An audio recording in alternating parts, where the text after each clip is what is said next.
Welcome to the BamaNewsNow.com podcast. I'm your host, David Preston. I'm also the editor and founder of the website BamaNewsNow.com, which is a new Alabama news and information site. I am pleased to be joined today by Casey Calloway of Mobile Baykeepers. Welcome. Hi, how are you, David? Pretty good. Introduce Mobile Baykeepers to our listeners here at the podcast and the viewers of the site that may be upstate that may not be familiar with what y'all do. Well, Mobile Baykeeper is an environmental advocacy organization committed to clean water, clean air, and healthy communities. We've been around for about 23 years in the community. We grew from a small organization focused on one chemical plant on the western shore of Mobile Bay as West Bay Watch, then grew to Mobile Bay Watch. We joined forces with Waterkeeper Alliance in 1999, and now we are a statewide organization working across the whole Mobile Bay watershed and focusing on our two coastal counties. We work on issues that range from sewage treatment facilities, which we're going to talk about today. We're working on coal ash. We work on those issues that really that affect our community long term. Our real goal is to make sure that we're protecting Mobile Bay and the watershed for future generations. And what I like about you guys, I've followed you for a long time now. I've been down in Mobile for, over 26 years. I'm old. But is y'all don't, unlike the environmental movement at the national level that kind of gets portrayed in a bad light of just trying to shut down all progress and all growth at the expense of the economy, y'all don't do that. I've watched y'all, and basically y'all's goal is to get the players in the community to basically just follow the rules. If they follow the rules, they're good with Mobile Baykeeper. If they don't follow the rules, that's when they run into problems with you. Well, quite honestly, I'm going to push back on that that portrayal of all environmental organizations, because honestly, all of us are focused on clean water, clean air. We want to make sure that we connect and combine in the community's mind that when you have a healthy environment, you also have a healthy economy. I think what's really unique about Mobile Baykeeper is we live in an incredibly conservative community, and a community, though conservative and very, very heavily Republican, even to the right, red, whatever you want to call it, our community, more than many, many others across even the state of Alabama, is committed to environmental protection. But I will absolutely agree with you. We don't want to pick a fight. We want to solve a problem. So the first thing we do always is work with the polluter, the violator, the person who has made a mistake to try and figure out, is it an accident? Did you not know? How do we get you engaged in doing the right thing? If we ever can't get to a solution using that methodology, that's when we switch gears. That's when we raise awareness in the public eye. We bring it to the attention of the media. We definitely bring it to the attention of our state agencies. And then that worst case scenario, the thing about all waterkeeper organizations is we believe in the law. We use the rule of law. We work to enforce it, and we work to administer it when it's not being administered properly. That means we file lawsuits if we have to. Which is a great segue, which is why you're on here today to talk about, which is sewage spills. And more specifically, last week, the state attorney general and his office filed a lawsuit against the city of Fairhope and their sewage utility related to sewage spills, and kind of explain, in not in detail, but overall, what's going on with the city of Fairhope, their sewage, the state of their sewage system, and why they got sued by the state. Well, in about 2017, maybe early 18, Fairhope had some fairly egregious spills, and they didn't make the public aware of them very quickly. So that's one of those things that rose the community ire like crazy. Fairhope loves their waterways. They are better at it. They take better care of their water. They think about them more than anybody else does as a community. I think Fly Creek is a front yard for people in every way, shape, and form. Dog River, Mobile, Fish River, Fowl River in Mobile, Fish River, sorry, if I can get it out, Bon Secour Creek, Doley Bay. These are watersheds throughout Baldwin County that have been places where people live and swim and play and want to be in that water every day. So when Flat Creek spill happened on a Friday afternoon, and due really to a weird technical error, hadn't been updated, hadn't been checked, lift station failure. They found out on Monday morning when they came back to the office. There was no alarm over the weekend that anybody checked. And then they didn't tell anybody until late in the day on that Monday. We even knew before the community knew. Actually, I think we were the ones to report it to the community because the city hadn't done it yet. That's unacceptable for a community that lives and thrives on its waterways. We got to do something to protect it. But in our case, Fairhope immediately went into, we're going to do something about this. We're going to work together with you. We're going to solve problems. And they have been investing heavily in upgrading their facility. This lawsuit was news to us that the state actually started. It would be one of the first lawsuits I've seen the state start, maybe ever. So it's a very unusual thing that the state, at least down here, it's very unusual that the state led the charge on filing against Fairhope. And why do you think that is? Because I know that in a municipality just north of Fairhope and Daphne, Mobile Baykeepers spearheaded the effort. Like you said, y'all actually filed the lawsuit against the city of Daphne, and they had even more, I would say, even more egregious violating errors and problems than the city of Fairhope, because they would say, "Oh, we had a sewage spill, but no raw sewage got out." Well, how's that possible? Right. Or they would say 10% of the actual size of the spill. So unfortunately and let me back up just 1 second and give the giant big picture, just in case anybody doesn't already know this. Nobody wants to go swimming in sewage. No. Sewage is, that fecal coliform is absolutely dangerous to public health. And so when ADEM has tested historically the waters around Mobile Bay and the Gulf beaches, because people swim in our waterways all the time. There are 25 different sites that get tested. Mobile Baykeeper has added another 9 or 10 sites that we test, and we put all that information out in the public record.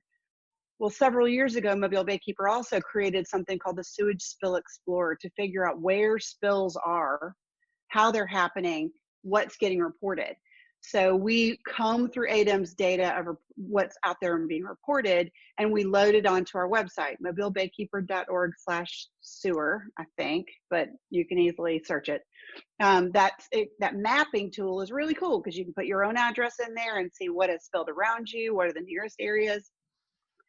What we found were these little baby spills in Daphne, but we kept finding high levels of like water pollution levels. We had to beach closure areas, more and more and more. And then finally a whistleblower in the Daphne utilities system called us or sent us an email, a.anonymous@gmail.com. And he said, there's a problem and Daphne did this, go research it. So we went and researched it. And Daphne was like, "Oh, you're right. We did have a problem. Oh, we're late reporting that. We'll get it all out updated." That happened multiple times until finally we did our own homework and we did our own research with the help of more than one whistleblower from within Daphne. And we went to the utility and said, "You have serious problems. You're not putting out accurate information. Frankly, you're lying to the public." And they said, "No, we're not." So we essentially, I'm doing shortcut on this. But we filed a 60-day notice of intent to sue under the Clean Water Act. That's every citizen's right. If you see a violation of the Clean Water Act, if the state agency is not doing their job to enforce that bill, then citizens have a right to. On day 58 of the notice, ADEM overfiled. They filed over us. And they came in and planned to take the suit and run with it. Mobile Baykeeper fought to stay in that suit, and I think that because we were in it, because we stayed and kept ADEM's hands strong, that we were able to push them to getting really strong changes at Daphne. One of the things that's really scary is almost immediately we found that every single pollution report coming out of Daphne that was finally accurate reported sewage reported fecal counts at too numerous to count. That's a technical term, which means it's off the charts. So we know for 3 solid months, they were discharging 3 million gallons of sewage so full of poo, if Yeah. you will, that it was not, that they couldn't even count that high. So we are sure that that had been going on for much longer than those 3 months. Yeah, and it, those kind of violations and those kind of reports led to some of the funnier memes, at least locally, when the coronavirus outbreak broke out. And I'm sure you saw them on Facebook, where they were saying if you ever swam in Mobile Bay, you're immune from coronavirus, which isn't accurate, No. but it was still funny because those of us that have been following this issue and this story down here know what's going on with the sewage spills, and kind of like, well, if you survive that, then You're yeah. you're going to be fine. Yeah. But I think and I will say that we were doing better before 2017. I think that you saw, we filed our very first lawsuit, my very first lawsuit in 1999. I started in 1998 against Mobile Area Water and Sewer Service. They were the biggest, they are still the biggest, and they were the most egregious violator at that time. But so when we sued, Daphne had already been sued by the state attorney, by the Baldwin County District Attorney's Office. That had happened sometime in maybe 97, 98. That was And Whetstone, then wasn't it? David Whetstone, yes. So he was a leader on these issues early on. And then he did a great job making changes there. It just didn't stick, unfortunately, over time. But the same thing happens. You have to stay on these issues. So 15 years after our suit with Mobile Water and Sewer Service in 2017, everything went crazy. 26 million gallons of Wow. sewage spilled in 1 year, not just from one utility, it was all over both counties. And what we started doing is raising the flag and raising awareness. Invest in sewage infrastructure. Do it now. And we had some people say, no, you can't see it. It's fine. We're going to keep growing without making sure we have the capacity for that growth. That's where Fairhope's got its problem. And that's interesting because Baldwin County is the fastest growing, either the first or second fastest growing county in the state. So why do you think ADEM and the state, the state attorney general's office, has taken this step, even with, like you said, y'all were caught not off guard, but y'all were kind of, this like news to us. Why are you suing the city of Fairhope? So why do you think they're taking this step without being prompted by you guys or people in the Fairhope community? Well, we don't really know, and we've been doing a little homework, doing the research to figure out, did somebody threaten to file a suit against Fairhope? So ADEM went ahead and stepped in. Um, where is the smoking gun that's got ADEM jumping on this case? Most all of their reporting in the lawsuit was between 2015 2018. We do know that the city council and the mayor, and who don't often like each other very much, both are committed to upgrading and improving the sewage treatment system. Maybe ADEM thinks they're doing it too slowly. Maybe ADEM's not seeing a real investment of the significant money that is needed to upgrade the system. In our opinion, the number one thing they need to do is address capacity and say no new growth, no expansions, no new permits for development until we are sure that the lift stations and the sewage lines, because really it's the pipelines to the plant that are the problem, unless we know we can actually carry and maintain all of that. One big excuse, David, you'll hear regularly is it rained and therefore sewage spilled into the bay. And I think we all know, you've been here how long in Sweet Home, Alabama? We are um, regularly compete for the rainiest city in America.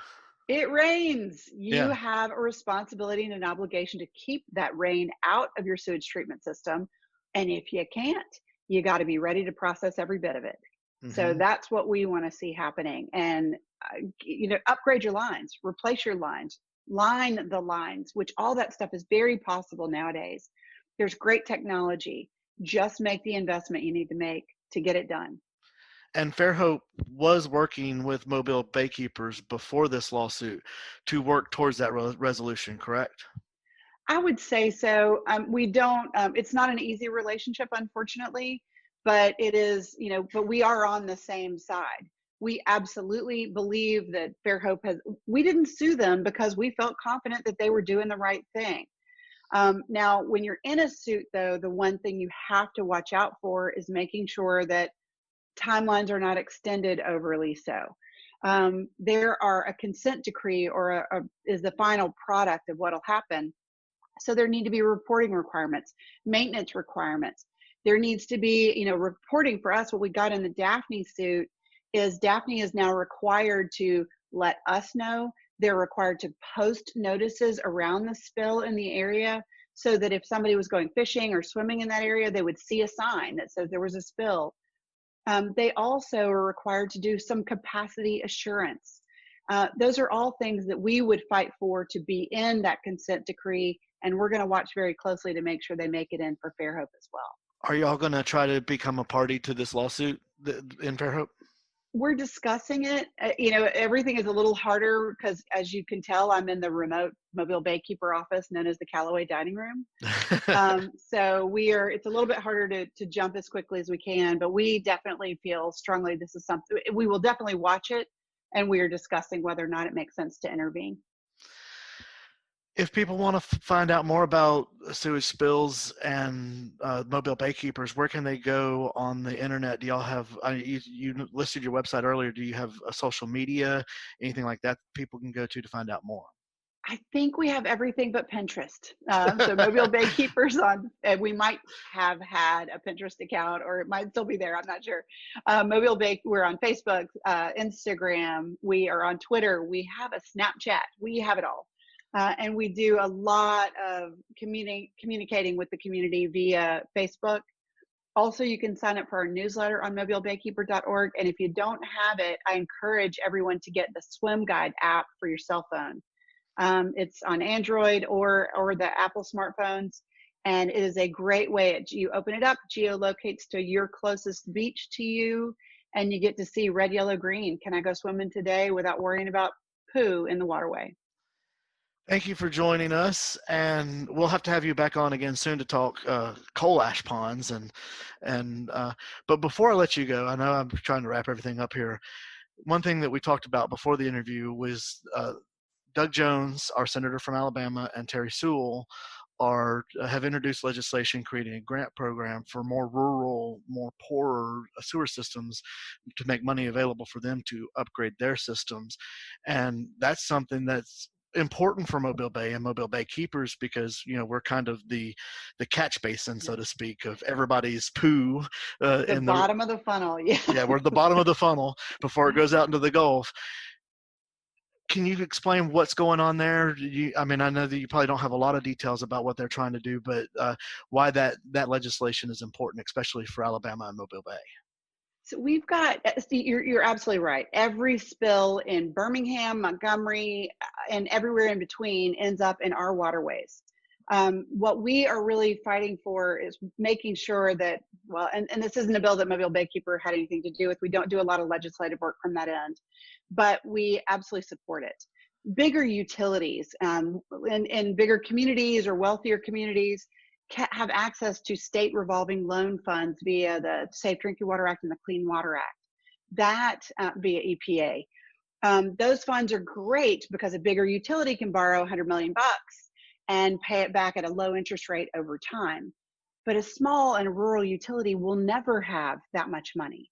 So we've got to find ways to invest in those lower income communities and the smaller systems, because they may have to treat, I don't know, I can't do the math, but 1,000 households, but over almost as much space as in Baldwin County. So imagine maintaining that long of a line between houses.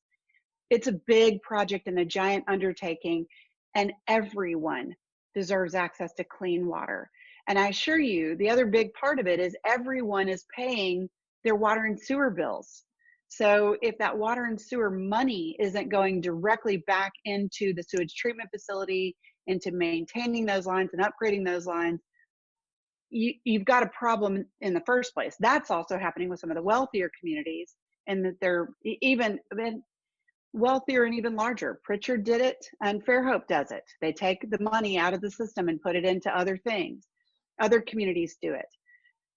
But the problem is if you can't get enough money to fix a line or video a line or fix a lift station, you leave it broken. Mm-hmm. And then all that poo is going into local waterways where kids are going to continue to swim, families are going to continue to play, people are going to continue to fish. So every dollar invested in upgrading sewage treatment facilities, regional, local, rural, rich, poor, doesn't matter. And it's an investment in all of our future because it's an investment. It's an investment in our economy and our families. Mm-hmm. I mean, just think about how, like the seafood industry down here in our neck of the woods, how vitally important that is to our economy down here. Like you said, and that seafood industry is heavily dependent on clean waterways and a clean environment. Because if we don't have, we saw that in the BP oil spill 10 years ago, where if you have a contaminant in the waterways that closed down the fisheries, people down here are going to be hurting. Absolutely. I cannot stress enough that every dollar you invest in the environment and clean water has an equal, if not greater, investment in our economy. They're intrinsically linked. They're not against each other. It is not environment versus economy. It's both and we need to be thinking about that every day. Well, thank you for joining us, and we'll have to, like I said, we'll have to have you back on again soon to talk about coal ash ponds, because I know the one conversation we've had about it was very enlightening to me, and I would think that our listeners and the readers of the site would find that the information that you have on that very interesting as well. I would love it. Thanks so much for having me, David. Thank you.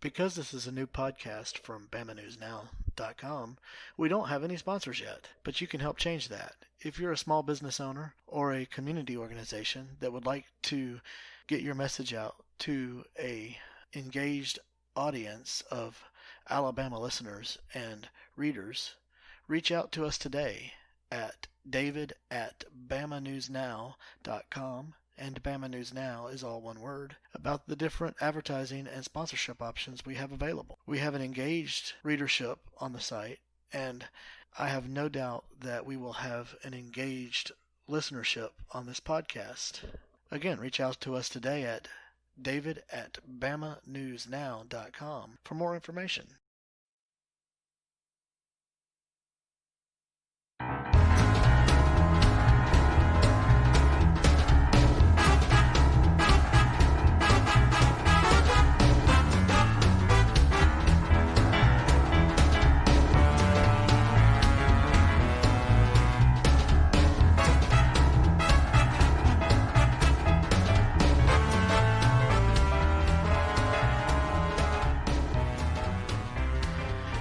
Welcome back to the BamaNewsNow.com podcast. I am your host of this podcast, David Preston. I'm also the founder and editor of this site, BamaNewsNow.com. I am joined by Kiani Gardner, Dr. Kiani Gardner, who is a candidate in the Democratic runoff for Alabama Congressional District 1 that'll be held on July 14th. Welcome. Hi, thank you so much for having me. Tell everybody a little bit about yourself. I know we've talked several times, so I know you pretty well. But for anybody that may not know who you are or heard of you, kind of explain who you are and why you're running for Congress. Sure. So I guess first and foremost, when I think about myself, I am a mom. I've got two young sons, 6 and 3. My husband and I have been together, are married for coming up on 10 years. I'm a scientist. My PhD is in cell biology from Duke. Did research for a while and actually became a full-time professor in the community college system. So I'm an educator, I'm a scientist. I believe in the community colleges, in sort of building up the middle class through education and through opportunity in that way. And I'm running for Congress really because of that background that I have. I'm running because I have 2 little boys and I don't trust that there's enough work being done that each of my boys, my very different boys, will have the same sorts of opportunities that my husband and I had and that each other will have. And we've got to do some actually real legislative work to ensure that our children have, you know, the ability to have a good life and to work and enjoy the lives that they can build. I'm running because I believe in education. I believe that the best way to put people into good opportunities is to prepare them as such. And I'm also running because I'm really concerned about how far away our current policy has gotten from data and from science. As a scientist, I believe you look at the data and you make the best decision based on the information in front of you. And really what we've had for years are politicians just making decisions based on what they would want to be true rather than what is true. And when we think about moving our country forward, I don't think we can be so fact blind anymore. So I think a couple of scientists in Congress would make a world of difference. And that actually provides a perfect segue, which for the biggest story that America's been dealing with over the last couple of months, and that is the coronavirus pandemic, the COVID-19 outbreak. Yeah. Obviously, that has affected you because you know, it kind of pushed off the runoff from the end of March into the middle of July. You being a cell biologist and a doctor at that, you probably have some ideas on how our country, our state, and our local area responded to this pandemic. If you were in Congress, or you kind of had the little button that you could push, and Kiani Gardner could make every decision about what how the country and the state and the area responded, what did you like about the response at the national, state, and local levels, and what would you do different if you had that authority? Sure. So our biggest problem with our response was the delay. The country as a whole, states, cities, everyone took too long to respond and to respond in a meaningful way. When you're looking at something like viral transmission or of this pandemic, really the only thing you've got on your side is time, and we wasted that. If we could go back, if I could have chosen what we had done, I would have instituted the War Productions Act much sooner for the express purpose of PPE and testing materials. Because right now we're at a place where, I'm going to be honest with you, I'm really weary of the lockdown. It weighs on you physically, mentally, emotionally. And we're at a place where if we had adequate capacity to test and to trace, we could be reopening in a much more, in a way that would leave all Alabamians much more confident in the choices that are being made. We just don't have that capacity right now. So while reopening in a sort of measured approach with sort of these phases, I think is the right choice. It's really hard for people to have confidence. And when you're thinking about economic rebound, none of reopening businesses doesn't matter if you don't have consumer confidence. And that's sort of where we are right now.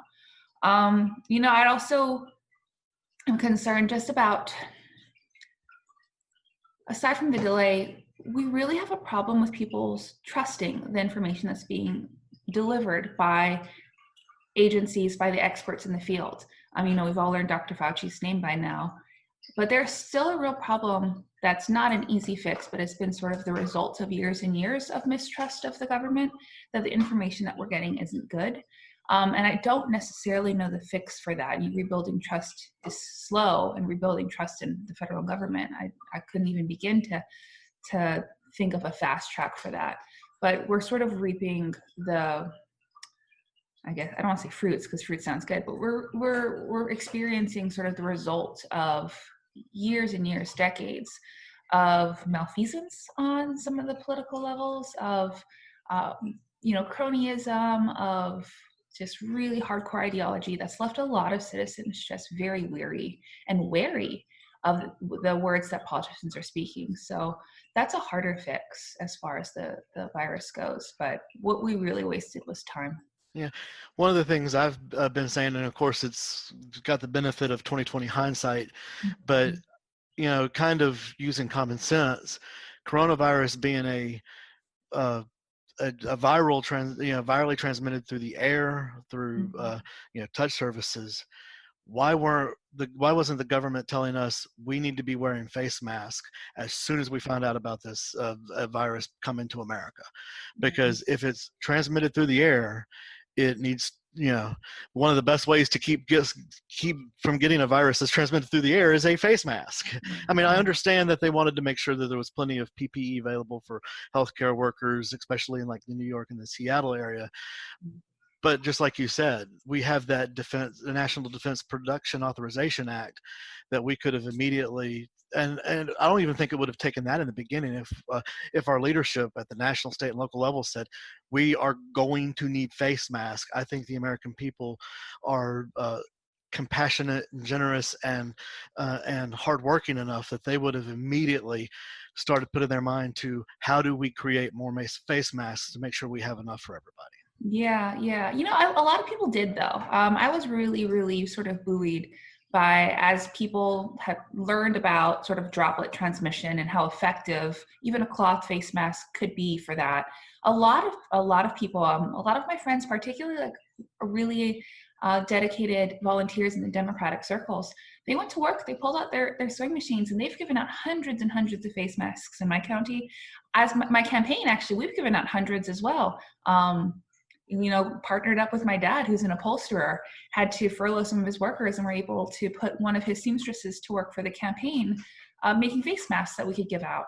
So, I mean, I agree with you that if we had more headway, more people would be volunteering, more people would be doing it. But I do want to give credit to the people who are doing that. We've got a lot of. Absolutely. I don't want to take anything away from their efforts. I think just like example, leadership. Mm-hmm. I mean, as well as I do that leadership is very, it can either be done for good or it can be done for bad. Mm-hmm. And if we had our leaders, President Trump, Governor Ivey, county commissioners, Mayor Stimson, come out saying, we need face masks, we need, if you know how to sew, we need your help. I think a lot more people would have taken up that cause, other than the people that already that did, and they absolutely should be lauded for doing that. Yeah. I mean, I agree with you. I think part of it though is, I want to be really just sort of factual. There was there was the thought that perhaps homemade face masks could be used medically. And so initially there was this sort of a call for people to make face masks to donate. And then what we learned was face masks didn't necessarily protect the wearer so much as people around the wearer. And then that really shifted the conversation. But I think once that conversation shifted to, you're not making it for the frontline workers, you're making it for you and the people around you, then people really backed off.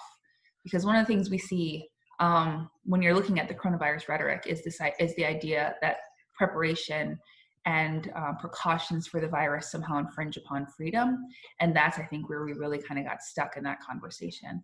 And that's something we still need to be talking about. And I mean, you can look at other countries' response, and it really informs sort of some of the ideas and the ways we've run things here in America. But I think that's what it was. When it came from, you're making this for someone else to wear, to you're making this for you and your family to wear, I think we had a lot of people balk.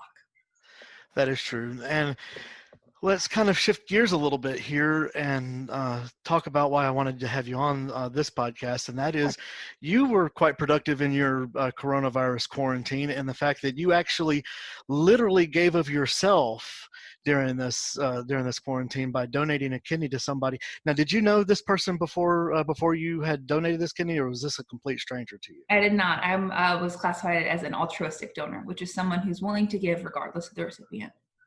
So kind of tell us your story behind how that came about, why you wanted to do that. I mean, I can figure out why you wanted to do that because I've talked to you enough, and I know that you're a fantastic person. You're not a fantastic person because you donated a kidney. You donated a kidney because you're a fantastic person. But, my listeners and my readers may not know that. So kind of tell the story behind that. I appreciate that, David. It started about 2 years ago, the process. So it was not necessarily something that I had really sort of pointedly want to do. I actually don't have a family member or a close friend who needed a kidney, but I was an anatomy and physiology professor back when I was in education, and the kidney's just my favorite organ. I just love it. And after one semester, I had a student, she just could not understand why I love the kidney so much. It's amazing. It does all this stuff, and it's so cool, and it's elegant, and it's beautiful. And she had to know. She's like, do you have a kidney? Did you give a kidney? Why are you so obsessed? And I mean, I guess blame Crystal for planting the seed, because when she said that, I was like, I haven't, but I could. That's something I could do. And then shortly afterwards, a really good friend from college put out a call that her childhood friend desperately needed a kidney, and said some things about her that really resonated with me. I saw a lot of myself in the story. And so I decided, after talking with my husband, to get tested for her. And this was about 2 years ago. Didn't know her, but decided that it's something that I could do. Well, after doing some of the initial blood work, turns out I wasn't a match for her, but I was speaking with her donor coordinator, actually in Michigan. And she asked how I knew her. I said I did it. And she said, well, you're a rare one if you're willing to just give to a stranger. And if that's something you're willing to do, I want to encourage you to keep doing it. So she put me in contact with UAB, which is our local transplant center. And I called them up and said, I'm willing to just do this. And it took a little while. I had to do a lot of testing, a lot of, just evaluation to make sure I was healthy for the surgery, to make sure that I was healthy enough to go on for the rest of my life with just one kidney. And eventually got approved to be an altruistic donor. And then from there, it actually took a while. I got approved last year. And there had been about 4 times where they had sort of soft scheduled a surgery. So we've got someone that could be a recipient planned for this weekend to come down to Birmingham, or this day. And so it kept kind of going, and then something would fall through. But I never knew what, because I don't know the recipients. So it just sort of was on call. And they called in the middle of the pandemic, right around, I want to say April 15th, April 10th, April 15th. And I was shocked, because I didn't think they would still be doing the surgeries right now. But they had a recipient, actually 2 recipients. So we did a paired donation, and they needed me in Birmingham for surgery on April 30th. So I wasn't expecting it to happen, but it did. I was really nervous going into it, but I felt confident the day of. Had you signed up to be an organ donor, that little heart on your driver's license before this, or was this something that, the process of going through this kind of was like, yes, I want to do this? I've always, since I got my driver's license, had the little heart on it. I've always been a blood donor. Part of the backstory to sort of this idea is I actually got in a really bad car accident in 2010. I was on a motorcycle, and a distracted driver hit me in an intersection.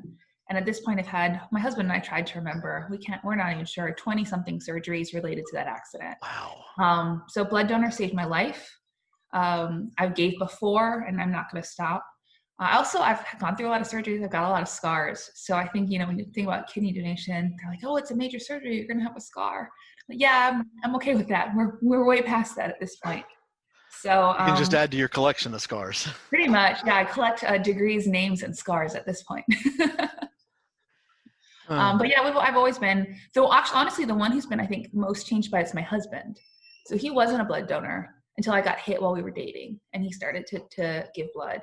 And actually, while I was in the hospital, I'm really proud of him. He signed up for the marrow registry to just be in the registry to see if, one day he might be a match for someone to give bone marrow. And I think I think he will probably in a couple of years, once I'm all healed up and things calm down a little, I think he'll probably become an altruistic donor as well. Well, that's cool. I've always been an organ donor, had the little heart on my driver's license as well, because my philosophy is once I'm done with them, if anybody else can use them, they can have them. I mean, That's I'm right. done using them. But get a little sidetrack here, my little PSA. I've been in 2 really bad accidents where I've hit somebody from behind at highway speed, one on the Pascagoula Bay Bridge and one in the middle of Louisiana, the rural Louisiana up north of Lake Pontchartrain. Mm-hmm. And I walked away from both of those accidents with nothing but scratches because I was wearing my seatbelts. Yes. So I don't even always, and no, I got hit by a texter, so don't text and drive, please. I do not text and drive. The one I was distracted on the one in the Pascagoula Bay Bridge because I was trying to change the radio, and I didn't see that the traffic in front of me had come to a complete stop. Yeah. So that's what happened. So I was distracted by trying to change the radio, but everybody does that all the time in their vehicles. It's just you need to pay more attention. But like I said, so I don't go anywhere now without putting on my seatbelt. Even if I'm going up to the restaurant around the corner to grab something to eat, seatbelt goes on because I've experienced personally in my life how the seatbelt saves lives. Well, I'm glad you're okay. That's so good. yeah. So how are you doing now? Have you had any ill effects from the surgery? Have you had a chance to meet your recipient yet? Anything like that? Yeah. So I'm gonna start with my recipient. So surgery was on a Thursday morning. I got discharged on Saturday afternoon. And on Saturday morning, all of us were still in the hospital and we got to sit in the conference room and actually meet. And so it's actually a really cool situation. We did what's called a paired kidney donation. So my recipient is a man who had a genetic disease that required him to need a kidney. His wife wanted to donate to him, but she wasn't a match. But because she was willing to donate to him and I matched for him, I gave to him. She sort of gave to kind of bump him up on the list. And she was able to give to a woman who had been waiting for a deceased donor for like 9 years. So I was very fortunate that I was kind of able to close that loop. And we actually had 2 donors and 2 recipients in the room. I actually met my donor's wife before surgery. We kind of ran into each other getting ready for surgery and started talking, and it clicked that, oh my gosh, like I want to give to your husband. And I've really grown to really like them. They have 2 sons, young sons as well. I get along with his wife really well. They're both really cool people. So we actually still, text and talk pretty frequently. But yeah, coming home, recovery was tough. It was, major surgery. They cut through your stomach and take out an organ. The first week recovery went really well, and I started to feel pretty bad. And it took a week for me to feel bad enough to really, I think, kind of take it seriously. You sort of, when you're recovering from surgery, you don't know whether you're feeling like the expected level of bad or like extra bad. It's hard to judge. So I, after about a week of feeling ill, 2 weeks after surgery, I went in thinking maybe I had a small infection and could get some oral antibiotics, and I ended up readmitted. And so I had to go back to Birmingham to be in the hospital at UAB for a couple days. I'm doing much better now after being home the second time. I'm very lucky. I am the first donor complication in 8 years. So breaking boundaries there. Yeah. Your recipient isn't a resident of the first district, is he? He's not. He lives up in northern Alabama. So. I was going to say, if he's a resident of the first district now, he's kind of obligated to vote for you, isn't he? Well, people can vote any which way they want. I'm excited just to know them, and yeah, I think it's going to be a cool friendship moving forward. They come down south to the beach quite a bit, and so we've joked that the next time they're down here, we'll do a dual family beach day, and we can all show off our matching scars. Yeah. Did having to recover from the surgery and having the surgery during the COVID-19 pandemic, did that present any special challenges in your case, that in the recovery or the surgery, that you and your doctors and your medical team had to overcome? They did sort of change the procedure for the surgery because of COVID, mostly the preparation. Previously, I would have gone to Birmingham the day before the surgery, had some last minute labs, and then gone into surgery the next morning. But because of COVID, they actually required that I be up in Birmingham for about a week. First off, I went in to the clinic to get all the last minute tests. The next day I had to get a COVID test, which are awful if you haven't had one. They are not. Did you get the swab or the blood test? Oh no, the swab. So they need to test for active infection, so it had to be the swab. So I got that test done in the morning, and then I just had to stay in a hotel room by myself until surgery, because they needed to know that if the test was negative, that it was still true that I hadn't been exposed. So that was probably the hardest part, was just kind of being by myself in a hotel room, waiting for days for this major surgery. But I felt fortunate in that I had to do it alone, but I was healthy going into it. It must have been, and it must be, really difficult for the recipients to be on the verge of life-saving surgery, to frankly be sick and to be alone waiting for this. So that's really what changed. After that, the recovery really hasn't been affected much by COVID. I'm staying home to recover, but that's what we were doing before anyway. The transplant floors in the hospital are not COVID floors. So, it felt the same after, but prior to, when you're kind of in your head getting mentally prepared for this major surgery.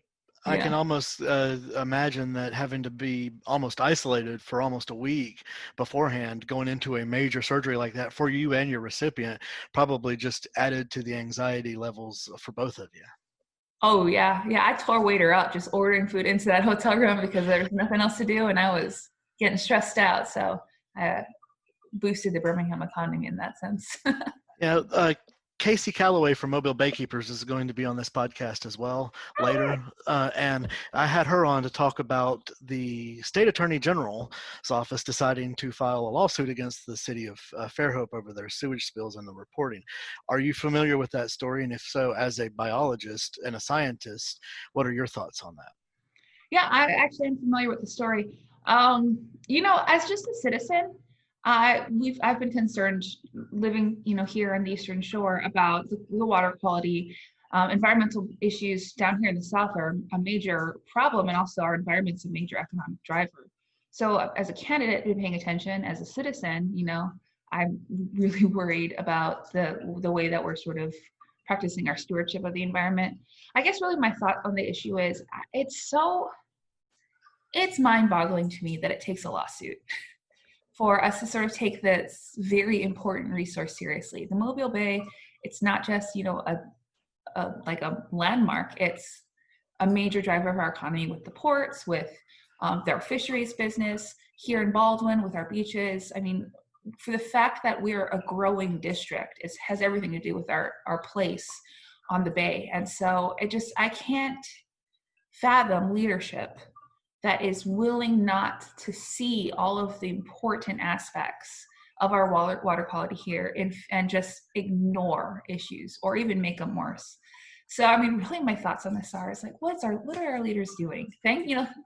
Yeah, she was, and I was kind of surprised because I was under the impression that the city of Fairhope was actually working very diligently with Mobile Baykeepers to work on a solution to their sewage spill problem, especially since 2017, 2018, when they were having really big issues. And she kind of said that that the leaders of Fairhope recognize they have an issue. They're working on a solution. And so she said that it wasn't Mobile Baykeepers asking the state to sue the city of Fairhope, because the city of Fairhope was working with Mobile Baykeepers, and that kind of caught them off guard. She said she thinks that the lawsuit might have something to do with timetables. Because she says that when you're being sued by ADEM, the Alabama Department of Environmental Management, your timetables can be extended to achieve whatever goals you're set out to achieve. And I just thought it was interesting, compared to the city of Daphne, that the Mobile Baykeepers pretty much had to sue the city of Daphne on their own, because ADEM wanted nothing to do with that lawsuit until the very end, the conquering heroes, so to speak. And then they're taking the bull by the horns with the city of Fairhope. And there's more differences. Like the city of Daphne was egregiously reporting erroneous numbers on their sewage spills. They would say, "Oh yeah, we have a sewage spill," but 0 gallons of raw sewage made it into the bay. Yeah. Well, that doesn't logically make sense. If you have a sewage spill, some gallons of raw sewage are going to get into the waterways. So it was just kind of interesting to see the state's approach to two neighboring cities that both have the same issues, and they're both issues. Both cities' issues are both centered around growth. Yeah. I mean, that's their problem, is their system cannot handle the growth capacity that they're having. And another problem is both cities are taking revenues from their sewage departments to buoy their general fund budgets, when that money should be spent to expanding their capacity to handle their growth. Yeah. And she kind of made that point too, and it's like, it makes sense. Why don't we do that? Yeah. Yeah, the timetables point's an interesting one. I don't know enough about that, but I mean, it sounds like that could make a lot of sense. Yeah, and like you said, Mobile Bay is the centerpiece of all life in this area. Mm-hmm. I mean, if it wasn't for Mobile Bay, I don't think the city of Mobile would be there. I mean, obviously it was further up when it first got started, but I mean, the reason why the settlers in that time period selected sites is because it was off of the ocean and, kind of sheltered from the elements, so to speak. Because I mean, we live on the Gulf Coast, we get hurricanes. You need to have a place that is going to be able to have a higher survivability rate of hurricane and disease. So literally, if we didn't have that bay right there to be a food source, to be a source of economic commerce, I don't think Mobile would be here. Not in the state it is right now. Absolutely not. So, and so now we get back to coronavirus a little bit here, and that is the $3 trillion stimulus package that was passed by the House that the Republican Senate has said is DOA. Yeah. As the Republican president said, it's too much, too soon. What are your thoughts on do we need another stimulus package? Do you think $3 trillion is a lot? Do you think it's not enough? Do you think it's about right? Sure. Yeah. So the HEROES Act is a long, long piece of legislation. There's a lot in there. So do I think that we need that act particularly? I mean, I think it's actually a pretty decent piece of legislation. Granted, I haven't read all 1,800 pages, but I skimmed it. I think part of it is right now, and it's just sort of this partisan craziness. I understand bundling multiple pieces of stimulus into one large piece of legislation. But I think the writers of that bill knew full well that that wasn't going to get passed. And it's frustrating because I have friends who are not making it based on, the stimulus check. And then right now, just the real dysfunctional nature of unemployment insurance. They're losing health insurance here in a day. And so we've got a real problem where Americans aren't, for the most part, coming out of this well. We need another stimulus for sure. We need a stimulus for working Americans. I don't think we need the full extent of the HEROES Act. If we need to sacrifice bits of it to get it passed, then I think that's what Congress needs to be doing. But I do believe that right now, working Americans need more than that $1,200 check. And we need to be doing more because, again, if we're worried about the economy, if we're reopening for the sole purpose of getting our economy restarted, people are not going to go out in numbers meaningful enough until they feel confident about their health and about their economic well-being. And we're not doing everything we can to make them feel confident about their health, but we're doing a fair amount. And there's a lot of people who are able to take good personal initiative to guarantee their own health. I have Clorox wipes in my purse. I got hand sanitizer.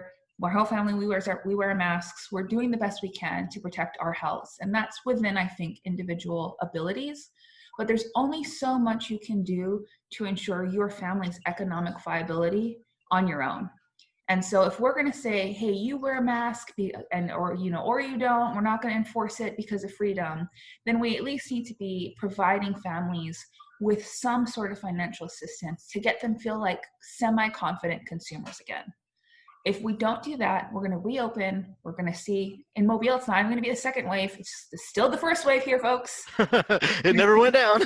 No, we're just going to see that first wave go up and up. In fact, Mobile is like the model now, like Children's Hospital in Philadelphia is like, we're modeling how bad this virus can be. We looked at Mobile because they're not doing a good job. Oh, good. But what we're going to see is we're going to reopen to save the economy. Virus cases are going to go up, but the economy is still not going to rebound because people don't have the means or the confidence, the ability to go out and spend money the way that we really need. So we're going to see more job losses in this next month. We're going to see the economy tank a little bit further before it recovers. It's going to get worse before it gets better. Absolutely. But it can get better faster if we really start to put money, excuse my dogs. Oh, that's fine. Where Americans really need it. And that's in the families. This is what it's going to have to be. We do need another stimulus. Does it need to be a $3 trillion HEROES Act? No. If it was, great.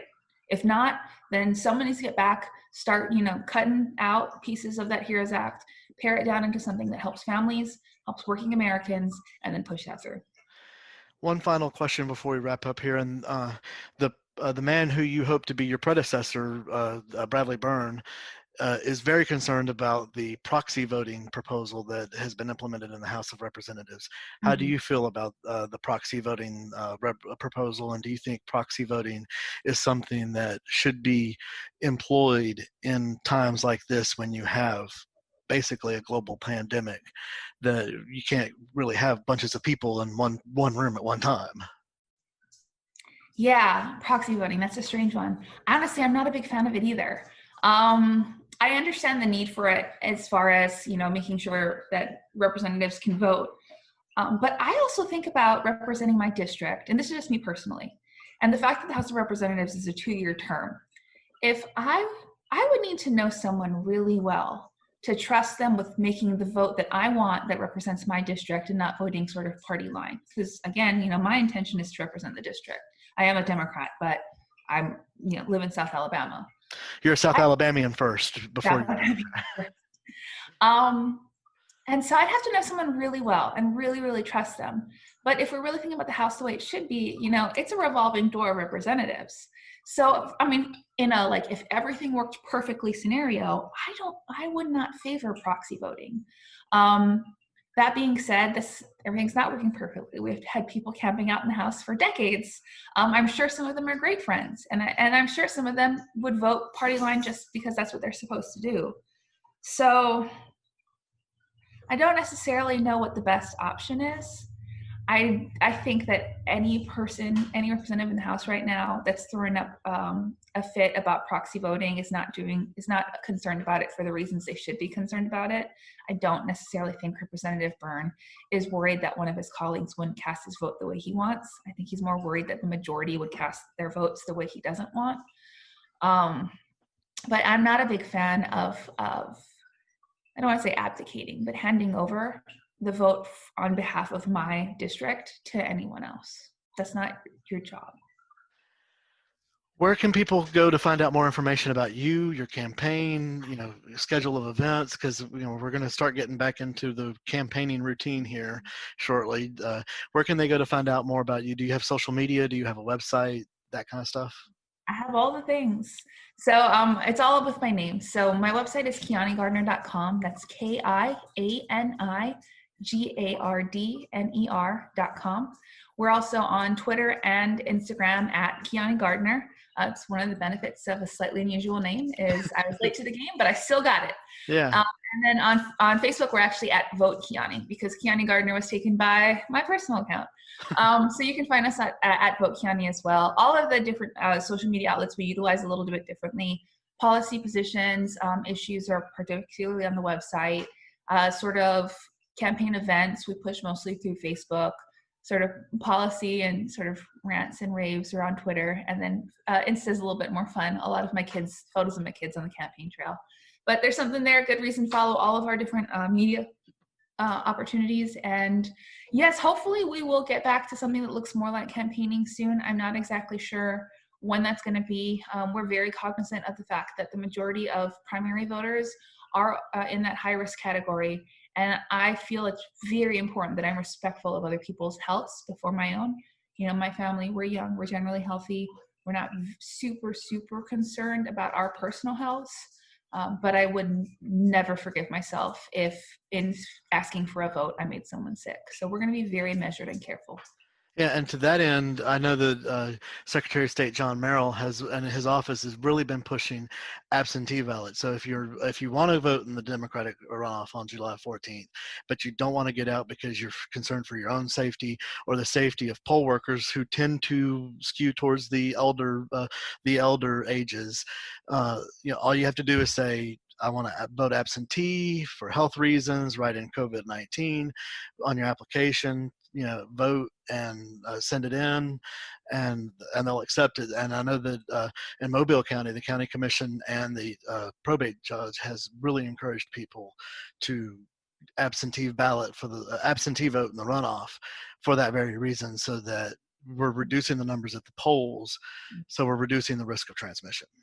Yeah, actually, so being a scientist, actually, I was really worried about COVID back in February and started calling the Secretary of State like immediately after the primary when I found out there was going to be a runoff. Finally did a press release saying that if we don't have expanded absentee, we're making people sacrifice their health to vote. And was really pleased. The next day, the Secretary of State came out and said, anyone can vote absentee. So I'm counting that as a personal win. There you go. Yes, we've been pushing absentee really hard as well. I think you have right around 40 days left to apply for an absentee ballot. It might be a little bit more, might be a little bit less. I'm not sure on the exact number, but. Yeah, something like that, yes. 5 days before the election. If you've never voted absentee in Alabama, it can be a little difficult. Daunting. Yeah, one of the things we did is we actually made a couple of videos, one about how to apply for absentee, and then I made a video of just me voting absentee, so you could see all the envelopes where signatures go, and you can find all that on our Facebook page or also on YouTube if you search Kiani Gardner. Just trying to help people as much as possible. And then the last thing, there has been some back and forth about what appropriate postage is for your absentee ballot. Some people have heard 2, some people have heard 3. So we're encouraging people to put 3 stamps on the envelope. And if that's 1 extra, then it helps the post office. So, hey. Exactly. And they can use all the help they can get right now. Right. So, well, thank you for joining us. We'll hope to have you on again soon. Hopefully, cross your fingers after the runoff when you're getting ready for the general election in November. So, and thank you for joining us. Thanks so much, dude. Appreciate it.